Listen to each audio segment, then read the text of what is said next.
Shalom Bapak Ibu Saudara, kita melanjutkan studi kita. Sudah tema-tema yang terakhir ini dalam kitab 2 Samuel, studi kristalisasi. Suatu studi yang mencoba mengangkat poin-poin utama dari suatu kitab tertentu. Jadi kita akan masuk tema pahlawan-pahlawan Daud, ya.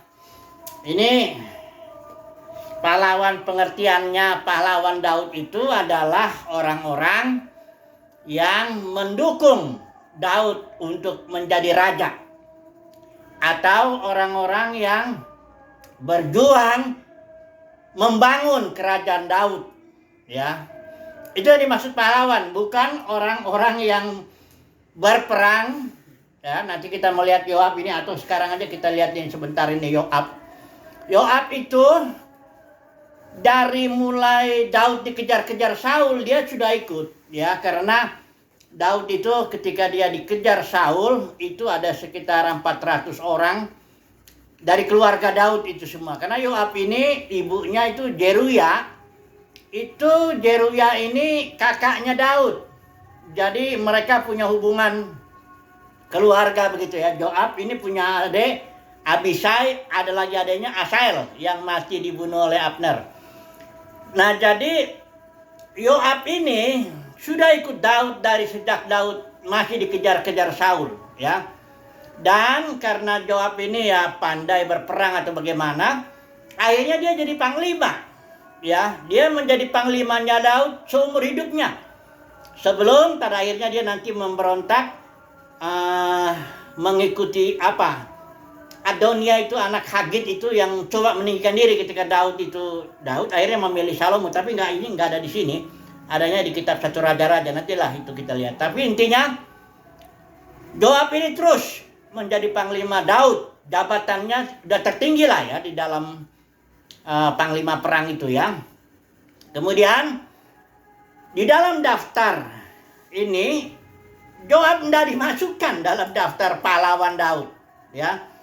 Ini ada disebut, ya, ada Triwira, nanti dikelompokkan ini, ya. Ada Triwira yang namanya Ishibaal, ada Eleazar, ada Sama.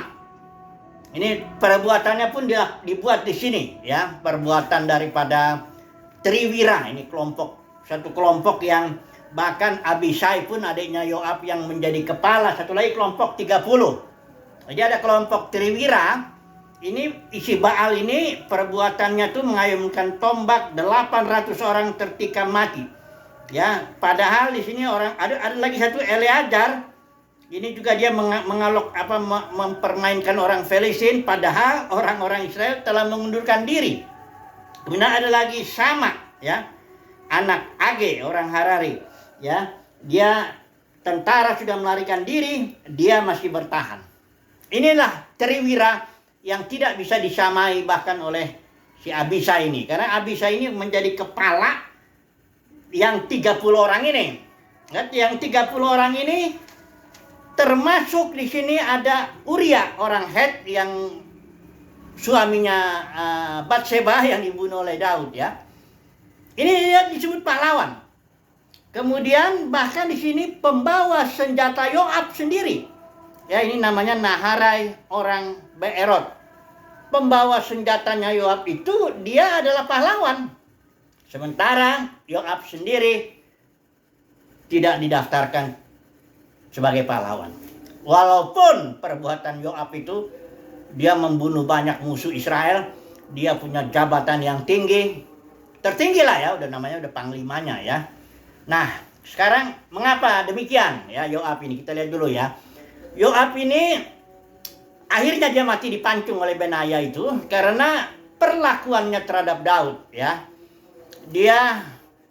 Daud terutama, ya, ketika Daud itu melarikan diri dari Absalom itu yang memberontak, Yoab itu dan Absalom mati, Daud itu sedih. Nah, itu Yoab dengan kasar dia bilang, kalau engkau tidak memberikan nasihat, nggak bicara kepada rakyat, menenangkan rakyat, tidak akan ada lagi orang yang mengikuti engkau, katanya, ya. Itu kemudian perbuatannya Yoab juga kepada Abner dan satu lagi Amasa, itu panglima Yehuda, yang satu panglima Israel. dibunuh pada zaman damai. Karena Yoab tidak ingin dia disaingi ya oleh orang-orang itu. Jadi Yoab ini perlakuannya baik, yang terutama sih terhadap Daud ya. Sampai Daud berpesan kepada Salomo, jangan biarkan itu orang yang tua itu turun dengan damai ya. Biar dia turun dengan berdarah ya. Dan itulah pesan Daud itu ya, karena dan memang Yoab ini tidak sekalipun jabatannya dan perbuatannya membunuh-bunuh musuh Israel itu banyak sekali, tapi bahkan kepemimpinannya, tapi dia tetap tidak dipandang pahlawan Daud. Sekali lagi saya definisikan ya, pahlawan Daud adalah orang-orang yang mendukung Daud sedemikian sehingga Daud menjadi raja. Orang-orang yang membangun kerajaan Daud, kira-kira begitu. Karena nanti kita mau aplikasikan nih ke dalam dunia kekristenan ini. Siapakah pahlawan-pahlawan dalam dunia kekristenan atau dalam gereja yang sudah pecah ini menjadi ribuan denominasi ini? Karena dalam dunia kekristenan terlalu cepat orang mengatakan kalau dia itu pandai berkhotbah, bisa menarik ribuan, bahkan puluhan ribu, ratusan ribu orang. Dan dia menarik uang banyak, membangun gedung besar, sangat terkenal, sekolah teologinya bagus. Dengan cepat itu langsung bilang ini dia orang yang dipakai Tuhan.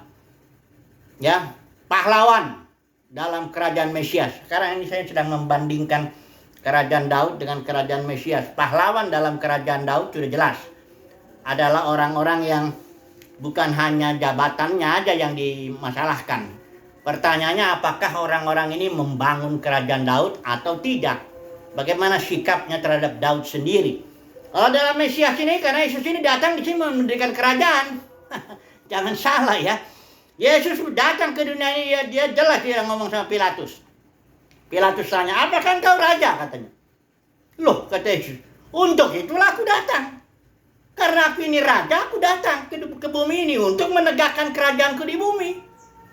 Tapi, kata Yesus, kerajaanku bukan dari sini. Ya, orang-orangnya memang dari dunia ini, tapi kerajaanku dari dimensi yang lebih tinggi. Ini Daud kerajaannya, kerajaan yang di sini.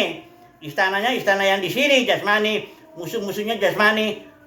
Dan senjata-senjata juga jasmani. Ya, semuanya. Ya, ini kan ada simbol kerajaan Daud. Kerajaan Mesias, kerajaan dalam dimensi yang lebih tinggi, kerajaan sorga, katakan begitu ya, akan Yesus tegakkan di muka bumi ini. Makanya kalau Yesus ngajarin doakan ya, datanglah kerajaanmu. Maksudnya datang itu dari dimensi tertinggi, sorgawi turun ke bumi. Sama seperti Yerusalem baru itu nanti turun. Ya, sorga turun ke bumi. Bukan bumi kita naik dievakuasi ke sorga sana. Kalau dalam dunia kekristenan mah terbalik-balik kalau ngajar itu. Para pengajar itu kebalik-balik. Ngajarin orang gimana masuk surga. Surga pengertiannya diangkat ke sana, katanya nanti di situ ada rumahnya, ada jalannya dari emas, kita nyanyi-nyanyi terus di sana sebagainya. Itu konyol sekali ajaran. Kebalikan daripada maksud Yesus. Yesus itu maksudnya mau datang menegakkan kerajaan surga di bumi. Supaya kehendak Tuhan jadi di bumi. Seperti di sorga. Nah, siapakah pahlawan-pahlawan dalam kerajaan Mesias itu? Jangan buru-buru langsung bilang, oh, pokoknya dia punya jabatan dalam kekristenan. Oh, dia mampu menarik puluhan ribu, ratusan ribu orang. Oh, dia bisa mengajar sedemikian sehingga orang kagum. Tunggu dulu lah. Tunggu dulu ya, karena Watchman ini saya percaya sekali dia itu bukan orang yang sembarangan juga. Dia ngomong, kalau mau cari orang yang kenal Tuhan, jangan cari di tempat-tempat terkenal begitu. Ya, nanti kita lihat dulu sebentar. Oke, kita masuk dulu ya. Dalam kekristenan. Siapakah yang disebut pahlawan di dalam kerajaan Mesias? Yang mendukung supaya kerajaan sorga ditegakkan di bumi. Karena itu maksud Yesus. Nah, jadi kalau kita kasar terhadap Yesus, sama seperti Yoab kasar terhadap Daud, ya nggak mendukung Daud, ya. Orang lagi sedih, diancam-ancam, ya. Udah gitu, kelakuan Yoab juga nih cinta jabatan ini, si Yoab ini. Ada Abner dan Amasa itu orang yang lebih baik dari ini karena dia lihat jadi persaingan bunuh, ya. Jadi Yoab ini udahlah ya, nggak jadi pahlawan. Tapi di sini siapakah orang-orang yang mendukung kerajaan sorga supaya ditegakkan di bumi? Itu pertanyaan. Siapakah orang-orang yang berlaku sopan lah katakan terhadap Yesus? Karena Yesus sudah bilang kepada dia bilang, aku datang, dia bilang, aku akan mendirikan gerejaku, kata Yesus. Bukan denominasi, bukan. Aku akan mendirikan gerejaku. Dan dia langsung tegas bilang, jangan seorang pun di antara kalian disebut pemimpin.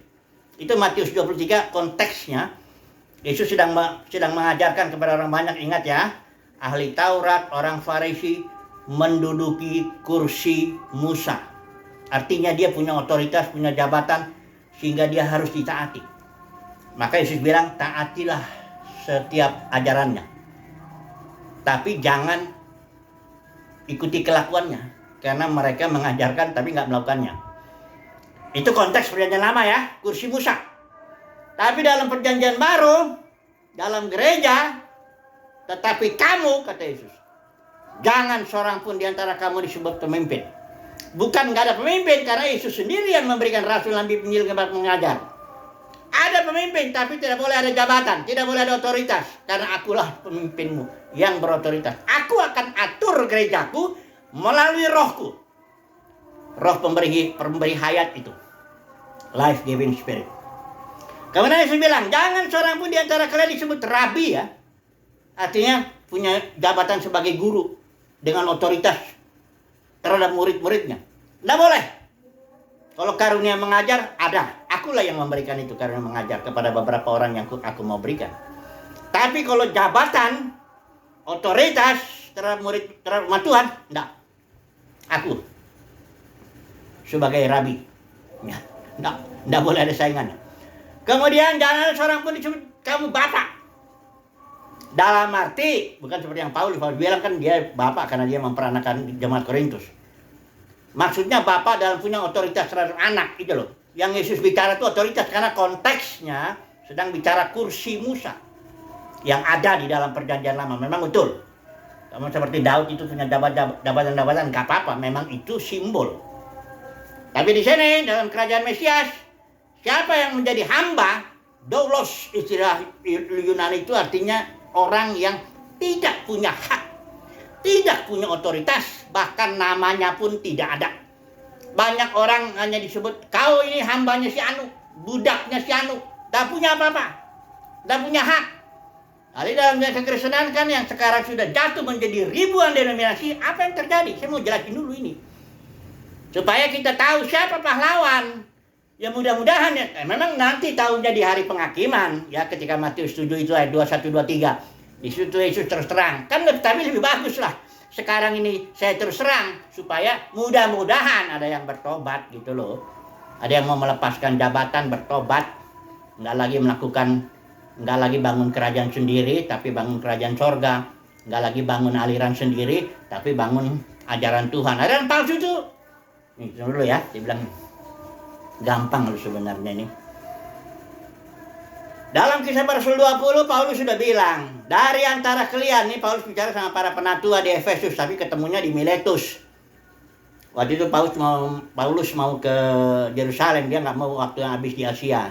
Panggil aja sini, para penatua di Efesus, kumpul, nggak tahu belasan orang kali berapa orang. Dari antara kalian, aku tahu kata Paulus, dia nggak bilang udah kayaknya atau kelihatannya, enggak. Paulus jelas dia dapat pewahyuan dari Roh Kudus. Aku tahu. Setelah aku pergi, ada serigala ganas. Ini bukan serigala jasmani ya. Artinya serigala ganas itu iblis. Menyerang kamu sedemikian, sehingga dari antara kamu beberapa akan ada orang-orang dengan ajaran palsu. Tujuannya menarik murid-murid kepada diri mereka supaya murid-murid ini mengikuti para pemimpin. Tadinya murid-murid itu mengikuti pimpinan Roh Kudus. Karena di dalam Kisah Para Rasul itu ada 70 kali istilah roh, mengikuti roh, dipenuhi roh, Roh Kudus melarang, Roh Kudus memimpin, Roh Kudus bisikan Roh Kudus dan sebagainya. Ada 70 kali dari 28 pasal Kisah Para Rasul. membuktikan bahwa gereja mula-mula yang dibangun Yesus itu mutlak total dipimpin Roh Kudus. Bahkan Paulus sebagai orang yang paling katakanlah paling hebat dalam arti apa ya? Dia bilang, aku tawanan roh, budaknya roh. Aku nggak tahu mau kemana, pokoknya Roh Kudus pimpin aku. Dia pernah bilang, aku nggak tahu mau kemana aku, tapi yang aku tahu penjara dan sengsara menunggu aku. Waduh, ini orang luar biasa ini, budaknya Roh Kudus, ya, hambanya Roh Kudus, ya nggak punya otoritas apapun, namanya juga udah hamba, ya. Paulus, Yohanes, Petrus membangun kerajaan sorga. Dialah pahlawan-pahlawan. Dan dia kenapa dia jadi paling tinggi? Karena dia yang paling menjadi budak daripada roh, bahkan jadi budak gereja juga. Dia hanya memperlengkapi sesuai dikatakan Efesus pasal 4. Sebagai rasul, nabi, penginjil, gembala, pengajar, mereka para pemimpinnya hanya memperlengkapi saja, menasihati. Bahkan kadang-kadang Paulus bilang, aku sampai mencucurkan air mataku nasihati kalian. Paulus nggak tarik duitnya. Haram itu duit begitu tuh. Perpuluhan, buah sulung, haram itu semuanya. Apa mau janji iman pun haram itu semua. Karena ditarik untuk membangun kerajaan sendiri, membangun denominasi sendiri. Nanti atas nama dia itu. Saya sudah ngalamin soalnya, ya. Ini saya ngoceh, bukan asal ngoceh aja. Saya tahu itu, ya. Saya sudah mengalami. Jadi saya bongkar dulu sekarang. Mari bong, kalau kata Denny Siregar. Mari kita bongkar dulu dalam dunia kekristenan supaya bertobat. Karena tapi kalaupun enggak ini nanti juga Yesus datang, karena firman Tuhan bilang, tidak ada yang tertutup yang tidak akan dibukakan. Siapa ini sebenarnya nih orang-orang yang membangun kerajaan sendiri, merampas, melakukan ajaran palsu itu? Bileam, Ijabel, Nikolaus. Kalau Bileam itu dagang, udah tahu itu ya. Kalau Ijabel itu orang yang merampas otoritas. Dibilang jangan seorang pun pemimpin di antara kamu. Ada seorang pemimpin yang saya dengar sendiri langsung. Saya di sini ditetapkan Tuhan menjadi pemimpin, mengatur umat Tuhan. Siapa bilang? Itu bukan Yesus yang netapin, karena Yesus sudah ngomong, jangan di antara kalian jadi pemimpin. Kalian nggak punya otoritas. Kalian harus jadi hamba, itu yang terbesar. Dia ngaku gitu. Dia merasa berhak. Saya ini orang Lewi ya.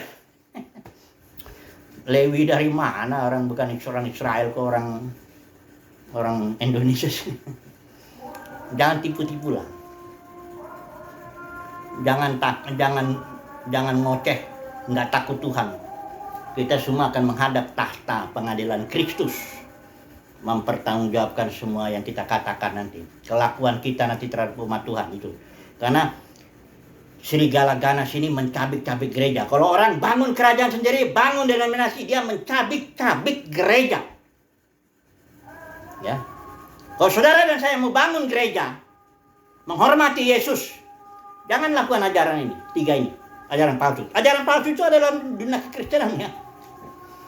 Bukan di luar Kristen. Ajaran palsu itu di dalam yang diajarkan oleh para pengajar palsu itu. Ya, ntar saya kasih tahu.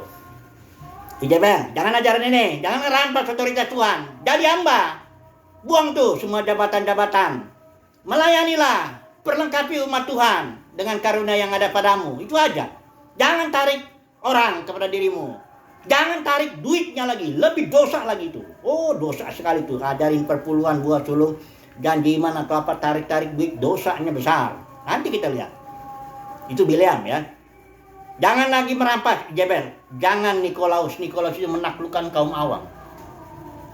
Menaklukkan dengan ajaran-ajaran yang entah tudung rohani lah, penundukan diri. Kalau ya jangan menggabung biji mata Tuhan. Dia merasa dia biji mata Tuhan, yang lainnya biji mata siapa, nggak tahu. Ya, ingat itu. Ya, saya mengatakan sekarang mari kita bongkar. Siapa sih sebenarnya pahlawan-pahlawan yang membangun kerajaan surga di bumi ini? Yang jelas, hampir dapat dipastikan para pemimpin dalam dunia kekristenan, mereka sedang membangun kerajaan sendiri.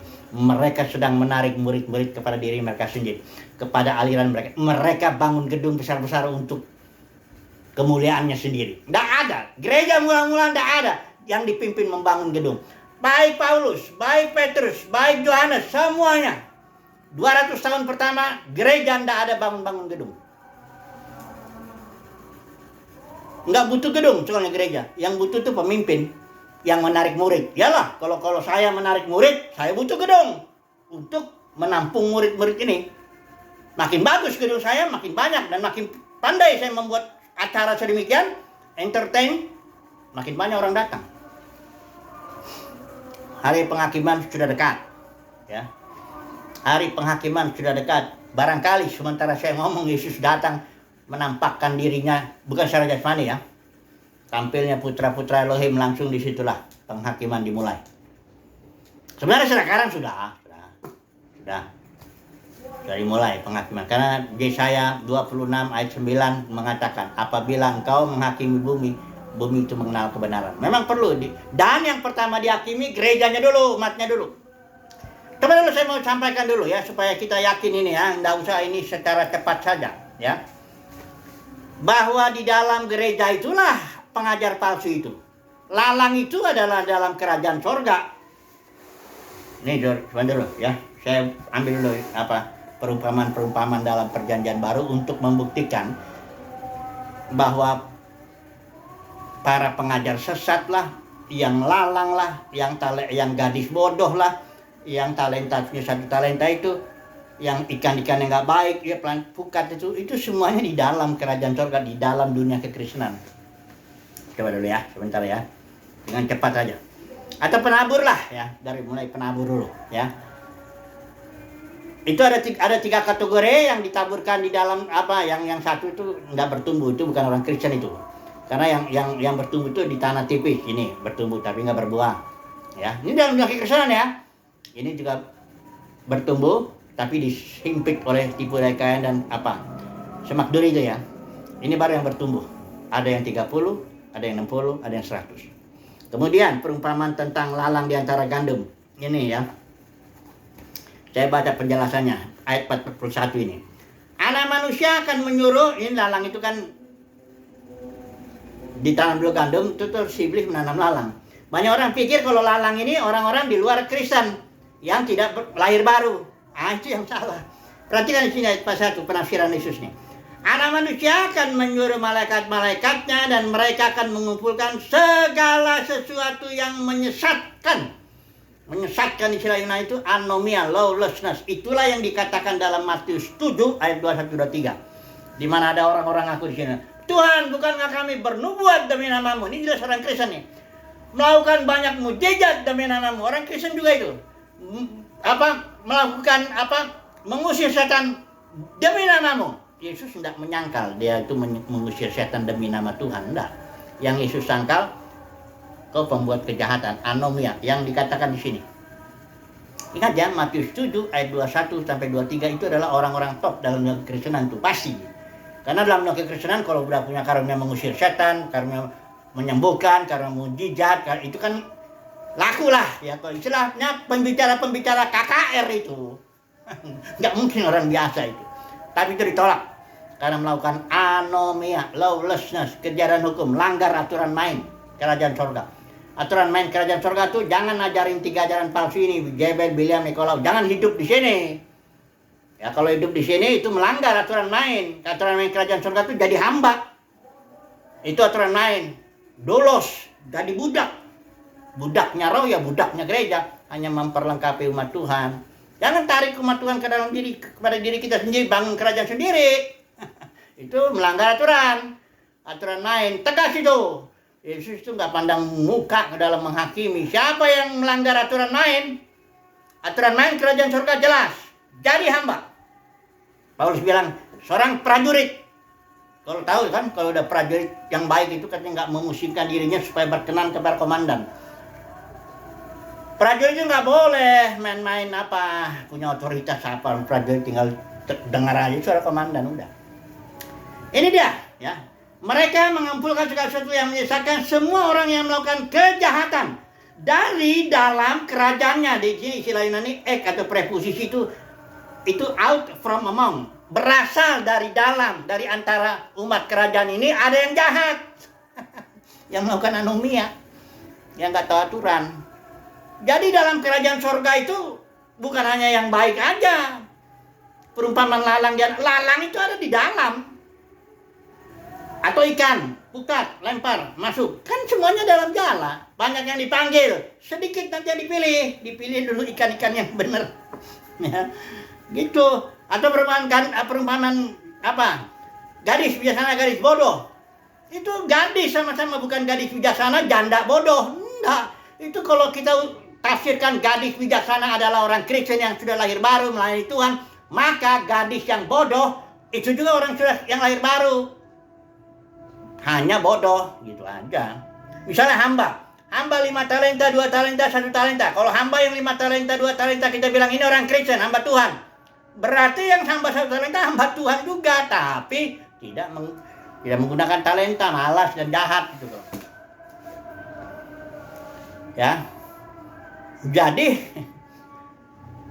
dalam dunia kekristenan, dalam kerajaan sorga, yang ditegakkan di bumi ini, ada banyak, ada lalang, ada ikan-ikan yang tidak baik, ada juga hamba yang 1 talenta itu yang jahat dan malas, ada juga orang-orang yang bodoh dalam menunggu itu nggak persiapan minyak itu, Roh Kudus, ya, ada juga yang tidak berbuah, ya, ada yang nggak berbuah karena tadi itu karena yang satu tanahnya tipis, dia begitu datang penganiayaan dia apa?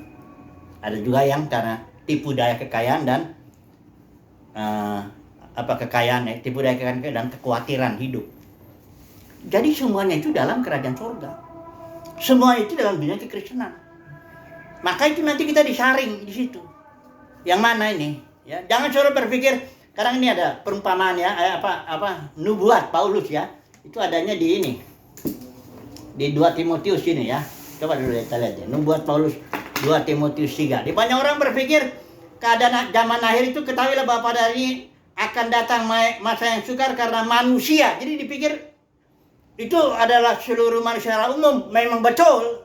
Tapi bagian ke bawahnya itu kelihatan bahwa yang dimaksud Paulus itu adalah orang-orang Kristen yang udah lahir baru. Nih, dilihatin. Ayat 5. Sambil mengenakan suatu bentuk kesalehan. Ini artinya bentuk kesalehan ini ibadah, kebaktian, datang ya, bentuk ya, pokoknya ritualnya diikutin lah, datang kebaktian ya, barangkali bayar perpuluhan, ikut ini ya, dari Senin ke Senin kadang-kadang. Tapi memungkiri kuasanya ya. Kemudian di bagian terakhir ini dibilang jelas. Ayat 7, selalu mau belajar ya, selalu mau apa, barangkali juga sekolah teologi, tapi nggak pernah mengenal kebenaran. Ini orang Kristen ini yang dibilang ya.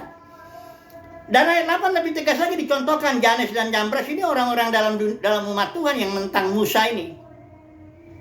Kemudian dibawalannya lagi, ya, mereka menentang kebenaran dan katanya pikirannya tidak tanuji berkenan dengan iman. Jadi ya Paulus bicara ini nubuat akhir zaman ini bagi orang Kristen akan terjadi masa yang begini, ya.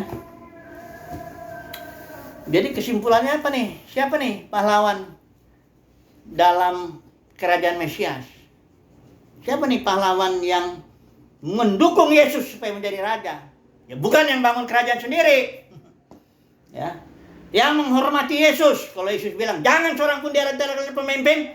Jangan saudara coba-coba menjadi pemimpin, menguasai umat Tuhan, mau ambil duitnya lagi dari umat Tuhan, merasa diri diberkati dan sebagainya. Ya hati-hati.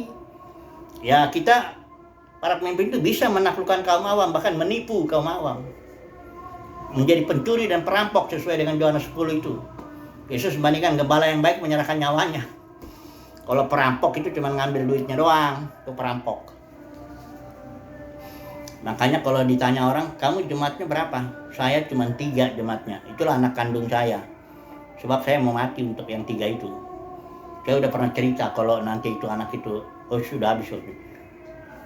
Saya waktu anak kecil itu suka susah makan, jadi kami suami istri bawa itu Ragunan, karena dekat sini Ragunan. Di sini kami nonton itu ada gajah makan pisang, ada juga beruang-beruang tuh ada airnya, bisa nonton dari atas. Saya nggak bayangin kalau anak saya jatuh aja, nggak ragu lagi saya terjun saya langsung. Dan saya menghadapi beruang itu, mau saya pukul itu mata beruang itu dengan keras. Kalaupun saya harus tercabik-cabik berdarah-darah mati di situ nggak apa-apa. Karena lebih sakit saya kalau melihat anak saya dicabik-cabik beruang daripada saya berhadapan dengan beruang. Itu seorang bapak, itulah gembala yang baik, menyerahkan nyawa Nah kalau yang lain cuma ngambil duit doang, ngajarin perempuan, ngancem-ngancem lagi pakai Maliaki 3:10 lah.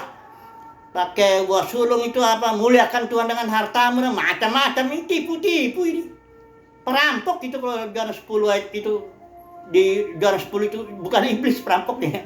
Itu orang Farisial, itu orang Farisial zaman ini kan tukang ngambil duit doang. Sama aja, kita terus serang aja lah, mari kita bongkar. Karena nanti juga akan terbongkar kok. Tidak ada sesuatu yang tertutup yang tidak akan dibukakan. Tapi bagus ya, mudah-mudahan, ini kan mudah-mudahan. Yang dengar saya ini mudah-mudahan bertobat ya, lepaskanlah jabatanmu itu. Nggak ada itu. Jadilah hamba. Perlengkapilah umat Tuhan. Jangan tarik duitnya. Dari mana saya makan dulu? Tuhan pelihara. Kayak Elia juga itu bisa tuh. Burung gagak lah kadang-kadang. Janda Sarfat lah. Atau Paulus kerja. Ya, entah ada lah cara Tuhan. Macam kan, ya, kalau nggak beriman nggak usah lah ngomong-ngomong soal Tuhan. Nggak usah ngomong Tuhan lah. Kalau nggak percaya bahwa Tuhan akan memelihara kita. Dasar memang. Hati-hati ya. Kesimpulannya, hanya Tuhan memang yang tahu siapa pahlawan di dalam kerajaan Mesias. Tapi saya sudah sampaikan sesuai firman Tuhan. Ciri-cirinya. Kalau orang sudah ajaran palsu, Jebel, Bileam, Nikolaus, sudah narik orang murid, narik duit, udah tahu ya, nggak akan jadi pahlawan itu. Itu Yoab itu, punya jabatan tinggi, ya panglima, tertinggi lah, barangkali kita sinode entah, gembala sidang entah paling tinggi lah itu, jabatannya. Nggak ada itu, ya. Kita akan melihat Alkitab bilang apa.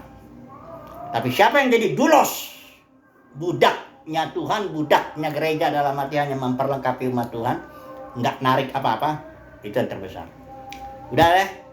Haleluya. Amin.